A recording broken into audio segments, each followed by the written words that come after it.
Hello and thank you for joining me today. Today I'm sharing with you a layout that I created using Blue Fern's Happy Accident. This is my first layout for the team and I hope that you enjoy it. I'm super excited to share it with you. Here you can see that I'm sharing with you the bits and pieces that I've used and a little bit of the collection. So typically when I start working with a collection, I cut these tags out. They're just random tags that I cut out using a die machine, and it just makes it easier for me to form my layers. Here you can see the chipboards that I used and my title that's from Winter Titles, and I used the Wonder. A little bit of the coordinating chipboard from the collection as well. A mix of flowers. I do use flowers from several different collections, and I will do my best to list all of them in the description below, but I'm not 100% sure on where they're from. Sorry. But moving on, here you can see that I'm trying to figure out the placement of my chipboard. Typically I do cut my chipboard, and that's just to make it last a little bit longer and spread it around the page just a little bit more. That's just me being frugal. Some people don't like to do that. I do. I wish that I would have embossed this before I cut it apart, but I was excited to get started.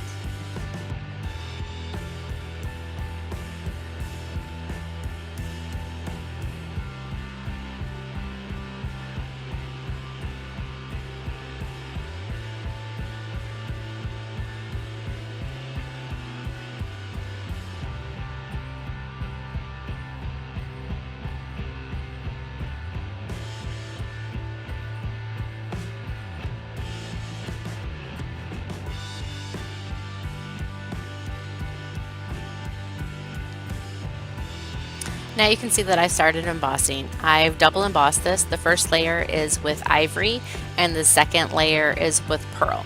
I did this because I really wanted the Pearl to look very intensely white and I didn't want it to be translucent. So I just did the quick layer of Ivory first. After I finished embossing everything, you're going to see that I've just started randomly stamping around the page. This collection has a lot of wonderful black accents, especially around the border, but I just wanted to intensify that throughout the page. So I'm using a Tattered newsprint stamp, and it's a wonderful background stamp that we have, and I'm just using waterproof black ink for that. In addition to the clear gesso that I started with, I think I did that actually off camera, but I do that to all my pages, and that's just so they can hold up to any medium that I'm going to be adding. You're seeing me add heavy white gesso now, and that's just because I'm going to be adding colors to this layout that aren't really in the pattern paper, and I want to make sure that they have a platform to stand up on and that they're not going to look muddy or brown. And when this dries, it's not going to look as white. You'll see after it's dried.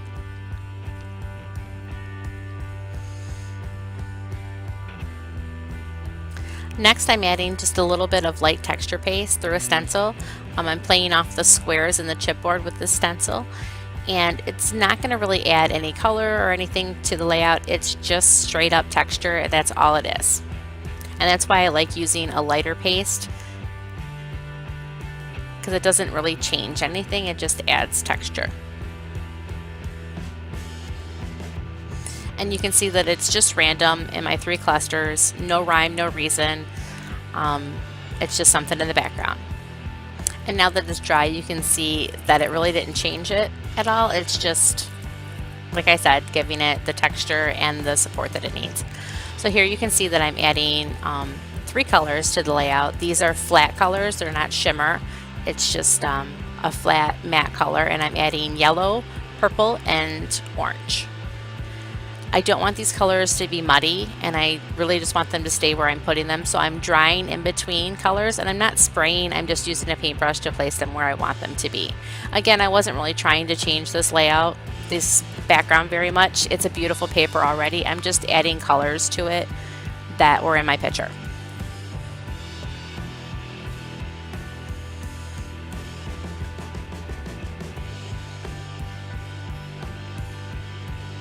Here you can see that I'm forming my cluster using the tags that I pre-cut, and once I get the cluster the way that I want them, I'll just add a quick staple to hold them in place. And then you'll see me create 2 smaller clusters off to the side using smaller tags that I've cut up a bit.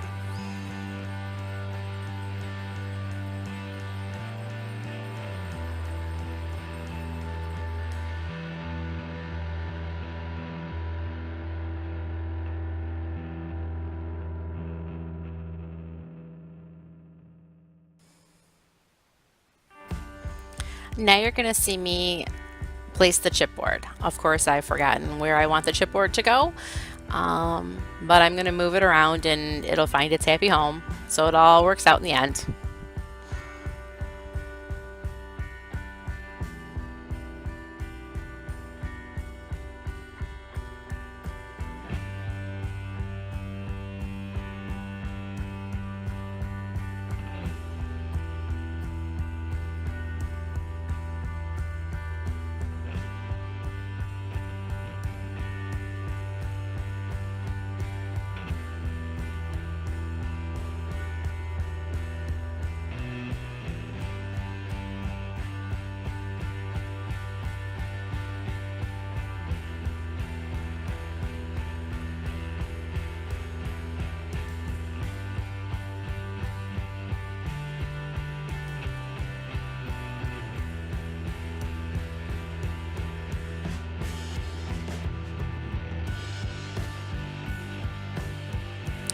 Here you can see that I'm adding just a piece of cardboard to my layout, and that's just going to give my focal point a little bit of a lift to keep it even with the clusters of flowers that I'll be forming around the page.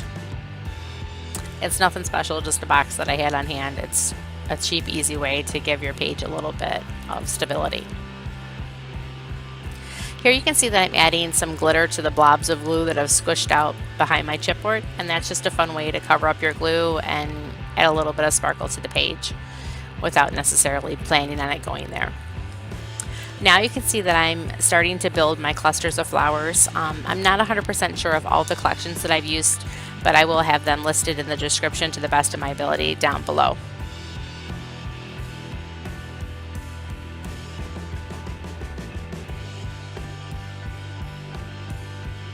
And I'm just going to continue to play with the flowers until I'm happy with clusters. This is always a very tedious part. I never know exactly where I want them to go.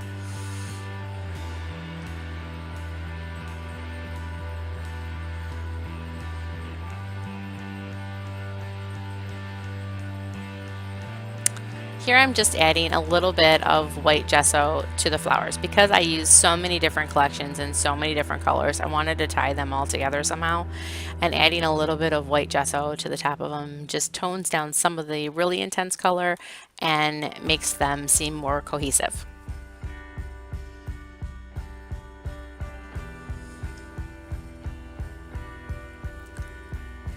And now you're going to see me start to splatter. I'm splattering acrylic paint and the color sprays that I worked with. You'll see me add blue paint with a ton of shimmer, pink paint with a ton of shimmer. I add a little bit of white and a tiny bit of black ink as well. And I just splatter all over the whole page, repeating the process over and over and over again. And you'll see me skip ahead. And now I'm going to add a little bit of bits and bobbles, some sequins, some dewdrops, a couple little beads and pearls, just a little bit here and there, and then I'll splatter again on top of that to make sure that they're blended into the background and not taking over a focal point.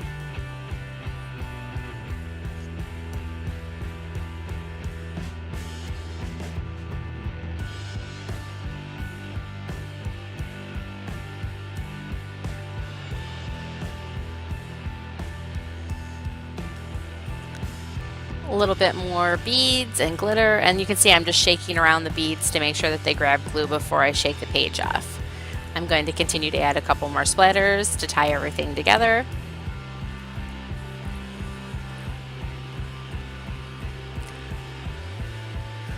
Tuck my photo into place, and then I'm going to add my last little bit of chipboard. This is from the collection, and it's a pattern chipboard, and it has a really cute verse on it, and I've just decided that I wanted it to be cut out and just off to the side there, so I'm cutting all the words out of the chipboard and just placing them randomly along the side.